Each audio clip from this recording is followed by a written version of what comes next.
بسم اللہ الرحمن الرحیم۔ السلام علیکم۔ آپ دیکھ رہے ہیں دنیائے اسلام 786۔ دوستو، اگر آپ نے ہمارا چینل سبسکرائب نہیں کیا تو ضرور سبسکرائب کر لیں۔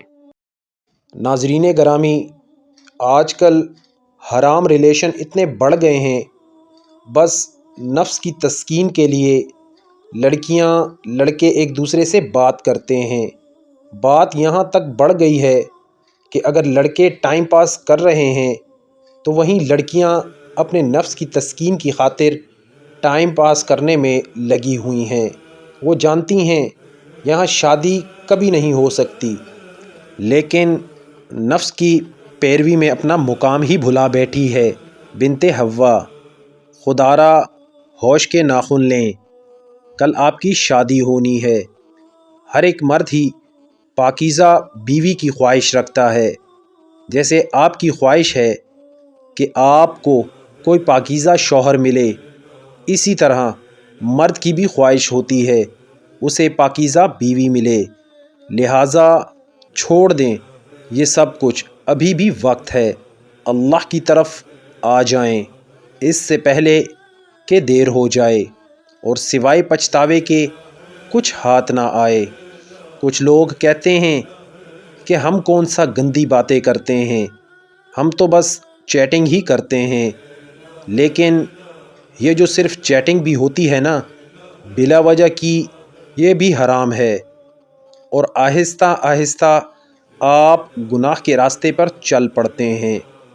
کچھ لڑکے اور لڑکیاں صرف دل بہلانے کے لیے، ٹائم پاس کرنے کے لیے باتیں کرتے ہیں، حالانکہ لڑکا بھی جانتا ہے کہ میں ٹائم پاس کر رہا ہوں، اور لڑکی بھی، لیکن پھر بھی وہ حرام ریلیشن میں اپنی قیمتی جوانی کو تباہی کی طرف لے جا رہے ہوتے ہیں۔ میں سمجھ سکتا ہوں کہ بہت مشکل ہے اپنے آپ کو غیر محرم سے بچانا، لیکن جو انسان جتنا زیادہ غیر محرم سے دور رہے گا، غیر محرم سے نظروں کی حفاظت کرے گا اور فالتو اور بلا وجہ غیر محرم سے بات نہیں کرے گا، اللہ اس کو ایسا سکون اور ایسی عبادت کی لذت نصیب فرمائے گا کہ وہ خود حیران ہی رہ جائے گا، کیونکہ جب تک آپ کو عبادت کی لذت نہیں ملے گی، آپ کو عبادت کرنے کا مزہ نہیں آئے گا۔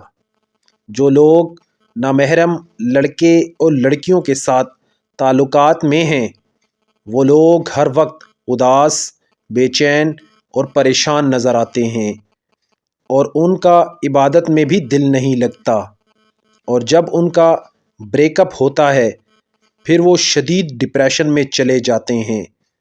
اس لیے نامحرم سے جتنا ہو سکے دور رہیں اور اپنے آپ کو پاک دامن رکھیں۔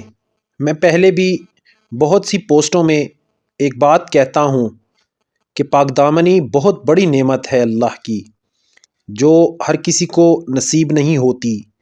اللہ پاک ہمیں نامحرم کی محبت سے بچائے اور ہمارے ایمان کی حفاظت فرمائے، اور ہمیں پاک دامنی والی زندگی نصیب فرمائے۔ آمین ثم آمین۔